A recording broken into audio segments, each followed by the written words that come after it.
At the beginning of Grand Theft Auto Insurgency, Niko Bellic, Agent 11, responds to a distress call at an FIB safe house. The agent under protection, Agent 18, has been killed. Director Angel orders Niko and Karen now holding the title of Agent 22, to find and detain the assassin. The pursuit begins. After a car chase through the streets and underground network of Los Santos, the assassin stops and runs off into a construction area. Niko pursues the assassin into the Mile High Club construction building, whilst Karen goes to the Maze Bank rooftop to get a better shot. Hand-to-hand combat begins, with the assassin nearly overpowering Niko. Karen hesitates to take the shot. Claudia demands her to shoot and kill the suspect. However, Karen purposely shoots at the ground, breaking up the fight. 11 holds the assassin at gunpoint. The assassin asks Niko to call him by his name. Spectre, Niko responds. The assassin, rather smugly, thanks Niko, and then jumps off the rooftop, parachuting to safety and escaping the agents. Sometime later, at the FIB HQ, Claudia sends an email to the Attorney General asking him to attend a meeting. Later, both Claudia and Michael, who is an FIB agent, and Claudia's new PA and bodyguard, visit Agent 18's grave to pay their private respects. Michael then gets a call. A bolo came back on the Spectre's location. He orders FIB tactical teams to move in and arrest the assassin. However, at the location, the Spectre is target practicing and manages to escape. The Spectre jumps off the highway and lands in a dinghy waiting for him below. Yet again, he escapes, fooling the FIB once more.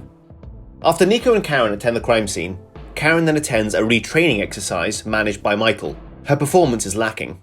Michael senses something is wrong. Karen confides in Michael. The Spectre's lack of hesitation in killing the FIB agents has shocked her. Michael reminds Karen how the Spectre is the worst type of criminal, the kind who thinks their actions are justified. He then reminds Karen, always aim for the center of mass if you don't want to miss the target. Karen retaliates. She never misses. She shot around Niko and the Spectre on purpose. After a tense confrontation, Karen then dismisses herself to attend the briefing. At the briefing, Agent 11 provides the necessary information. The suspect is a vigilante who goes by the name of the Spectre. Although his identity is unknown, his main targets appear to be officers and FIB agents he deems corrupt. He goes on. Agent 18, who was residing in the safe house at the start of the film, was under investigation for selling state secrets. The Attorney General asks if they have a lead. Claudia and the Professor explain how they are tracking the boat the Spectre escaped in. Before he leaves, the AG demands Claudia to find the vigilante and gives Niko a shoot-on-sight authorization. Claudia pulls Niko aside and informs him of information she could not express in front of the AG. They have been investigating companies in Blaine County. The Professor tells Niko how they found a burnt laptop inside the Spectre's house, with an email detailing the location of Agent 18's safe house. Someone in the agency told the Spectre of Agent 18's location. There is a mole in the agency, or indeed, the overarching government. Attached to the email was a document coming from a Fletcher Bank email address. A Blaine County branch just had a massive transaction go from an offshore account to a private one, an exchange overseen by an accountant called Richard Blake. Clearly, Blake knows something. Claudia gives Niko his mission. 11 is to go to the Fletcher Bank and make Richard Blake tell him what he knows of the Spectre, and then to find and take down the vigilante himself. Niko then goes off with the Professor to get his usual equipment, most notably a fake set of credentials listing Bellic as a banker, of which Blake will take an interest in, a carbon weave undersuit which can withstand most bullets and knife attacks, a titanium combat knife that can penetrate any form of body armour and even possibly an aircraft chassis, and finally a custom-made Debussy Rapid GT, fitted with the Massacro's invisibility cloak, weapons cache, missiles and tracking devices, and, most notably, a self-driving mode, which allows the vehicle to drive itself to 11's location. And with that, Niko sets off for Blaine County. Niko arrives at the Fletcher Bank under his assumed identity as a successful banker and meets with Richard Blake. 11 wastes no time. He draws a gun on Blake, demanding to know what the Spectre's large transaction was and where the vigilante is. Blake is confused. He thought the money was going to, quote, one of their agents. Bellic demands to know who they are, but Blake doesn't know anything, only that he was told by them to meet the owner of the bank account, the Spectre, today in downtown Los Santos. Blake has never met the Spectre before. Agent 11 tells Blake to follow him into FIB custody, but in a moment of panic, Blake hits Niko and runs. Niko pursues. After a tense shootout in the bank, leading to a foot chase and eventually a small car chase around a nearby construction site, Blake crashes. He gets out and attempts to flee, but is accidentally run down by a large construction truck. Blake is killed.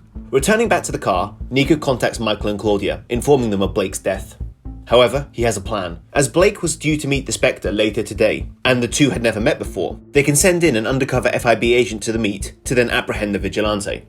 Rather worryingly, the FIB plan to send Agent 62 to the meet, an agent who is under investigation for money laundering, but with no formal charges having been pressed, and the plan being put together in such short notice, they have no choice but to send in said agent to the meet. Later that day, and with Agent 62 in place at the metro station, Nico and Karen are waiting in the Rapid GT. They discuss how they are both presumably field partners now. Karen is still frustrated how she has to pass the training program once again after missing the shot earlier.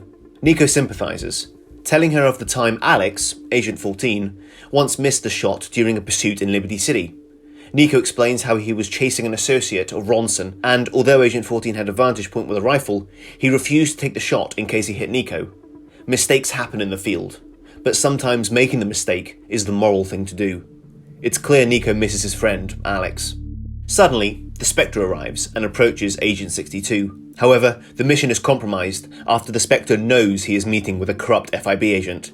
The vigilante kills the agent. Nico and Karen engage in a shootout with the Spectre before he manages to flee into the underground. Karen secures the scene as Nico pursues. In the underground, the Spectre boards a train and, just in time, Nico manages to jump on. A shootout between the two occurs in the train itself, but the Spectre manages to escape by jumping out of the moving train before Nico can arrest him. A Weasel News report is then broadcast, announcing how an FIB agent, Agent 62, has been declared dead after being killed by the Spectre. The broadcast is then turned off by Claudia, who is showing said report to Michael. Claudia is furious and panicking. The Spectre is turning the public against the FIB. Michael informs Claudia of a lead they have. The Spectre left a note on Agent 62's body detailing his next target, that being Deputy Director Philip Harris. At Nico's house, Karen is getting some rest as Nico enjoys a glass of whiskey. Suddenly, the phone rings. It's Claudia. She informs Nico of the identity of the Spectre's next target and how they need to get over to Philip Harris's fundraiser and notify him of the situation. They agree to do so. Later, both Nico and Karen arrive at said fundraiser under the assumed identity of Mr. and Mrs. Fisher, a direct callback to Alex Fisher from Retribution. Nico approaches Philip Harris as Karen goes to check on security.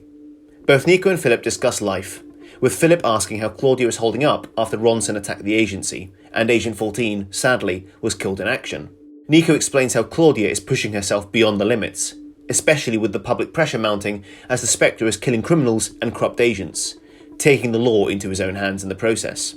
Philip asks if they have any leads, but then it clicks with him. Why is Nico not out looking for the Spectre? He asks if he is here, to which Nico replies how it is unconfirmed. Nico then takes the opportunity to ask Philip for a favour. Using his contacts in the IAA, Philip agrees to get a list of all the FIB agents suspected of corruption. With this, they can get in front of the Spectre instead of always being one step behind. At the same time, Karen is investigating the premises. She spots the Spectre in the distance. To not raise his suspicion, she goes to find Nico and alert him.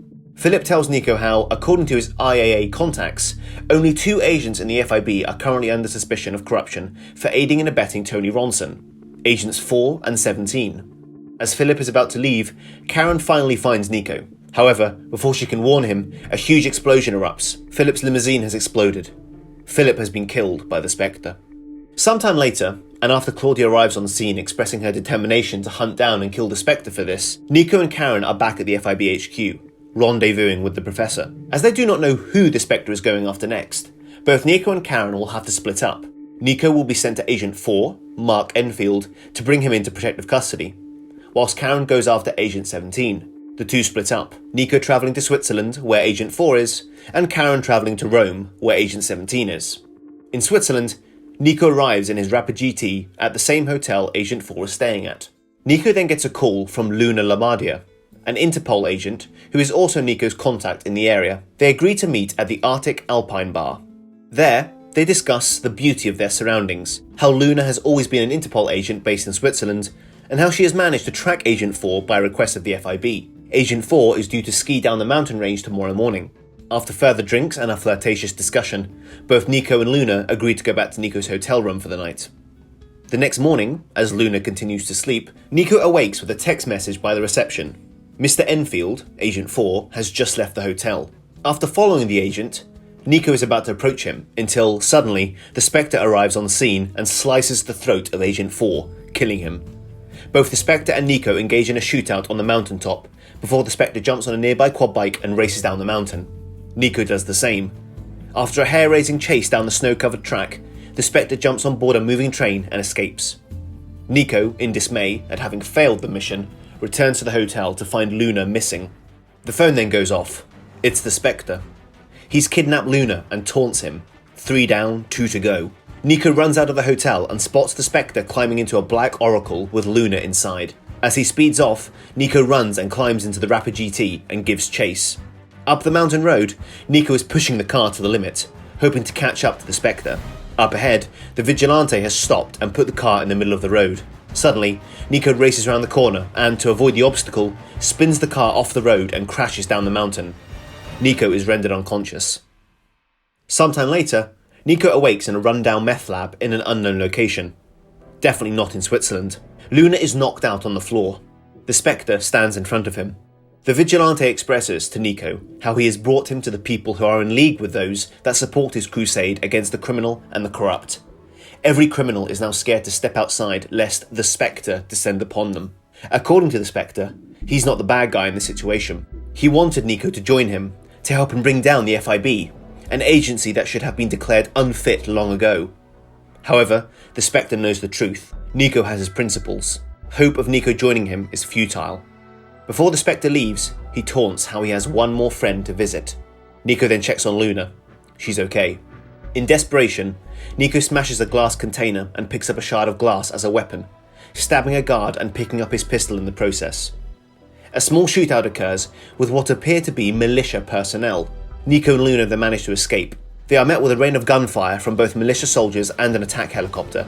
After an intense shootout, Nico shoots a gas canister and blows up both the helicopter and the surrounding vehicles, and both of them then escape in a nearby van. Sometime later, driving in the middle of the desert, the van runs out of fuel. Both Nico and Luna walk as the crow flies. After an arduous journey, they manage to reach a local town. Nico takes out his emergency communication device and contacts the professor. To their surprise, the professor notifies Nico that they are currently in Mexico. An extraction point is then arranged at San Diego. However, as the FIB cannot be sent into Mexico to extract them, both Nico and Luna will have to make their way over to San Diego on their own. The plan is then set in motion. To get them to the border, Nico and Luna meet with Enrique, a leader of one of the largest Mexican drug cartels, who also has his associates within the United States government. Nico needs Enrique's help to get him out of the country. The two make a deal. Enrique will provide Nico with a plane and any necessary weapons in exchange for future protection from prosecution and, indeed, rival cartel factions rising up against him. Luna is taken to the airfield as Enrique gives Nico some equipment. However, a rival cartel arrives and a huge shootout erupts. Enrique manages to escape in time, but Nico is forced to jump on a dirt bike and race off into the distance, whilst being pursued by a cartel attack helicopter. The chase leads along the coastline of the lake and into an abandoned motel, eventually leading Nico to shoot a gas tank and blow up the pursuing helicopter. Nico arrives at the airfield. Him and Luna get in the plane supplied by Enrique and the two take off, bound for San Diego. En route, however, an unidentified fighter jet intercepts them, firing missiles at them and attempting to bring them down. In a desperate and hair-raising move, Nico pushes the plane into a dive, forcing the jet underneath them to descend as well. The pilot proclaims "honor for all" and then crashes into the mountain. Debris hits Nico's plane, disabling electronic systems. Alarms blare. The plane enters a steep climb. Before it stalls, Nico and Luna jump from the plane and activate their parachutes before hitting the ground below. They are later picked up by FIB and military forces and extracted back to Los Santos. Back in LS, Claudia meets with Nico at the Mount Zona Medical Hospital. Nico has only suffered a few bruises. Luna, a broken collarbone, but she will recover. Claudia notifies Nico that she is at the hospital because someone matching the Spectre's description was admitted into surgery after being shot. They must wait until they can question him. Nico heads back to the FIB HQ in his classic Vigero to find out who the Spectre's final target was. However, upon arrival, the Professor and Karen are watching Weasel News. It's the Spectre. The admitted patient into hospital was simply a decoy. The Spectre addresses Los Santos. He demands Claudia Angel, the director of the FIB, to be delivered to him on the steps of the Maze Bank Arena in 1 hour, or else the private terminal at LS International will burn. Any delays, the FIB HQ burns. His final line? Save yourselves, before I have to. Nico and Karen waste no time. They tell the Professor to analyse the background image of where the Spectre was and find the location. Karen and Nico both head over there. The Professor successfully does. The Spectre is at an abandoned scrapyard in southern Blaine County. Nico and Karen intercept. An intense shootout erupts. Nico gives chase to the Spectre whilst Karen deals with unknown backup that arrives on scene. Backup who appear to be private soldiers. Karen takes them down and rendezvous with Nico. The Spectre has managed to escape on a motorcycle. They both steal nearby Baller SUVs and give chase. The chase leads around the coast of Blaine County until the Spectre eventually loses control and crashes his bike off a mountaintop. Nico and Karen then arrest the vigilante. En route to the FIB HQ, the Spectre seems smug. Nico tells him how he has caught him. His mission is done. The Spectre replies, Nico didn't catch him. They did. Suddenly, a black SUV pulls out in the middle of the convoy and crashes into Karen. A private soldier, belonging to the same group earlier, steps out and shoots Karen in the chest, disabling her. Nico gets out and returns fire, shouting to Karen but getting no response. Meanwhile, the Spectre climbs out of the car and jumps off the bridge into the water below, escaping custody. Nico takes out the private soldier and then spots how the Spectre has escaped. 11 grabs a rifle from the car and looks over to find him, spotting the assassin on a distant island. The Spectre simply stands there watching Nico. Nico could take the shot, but refuses to do so. It's a moment of self-reflection for them both. Nico's training then kicks in.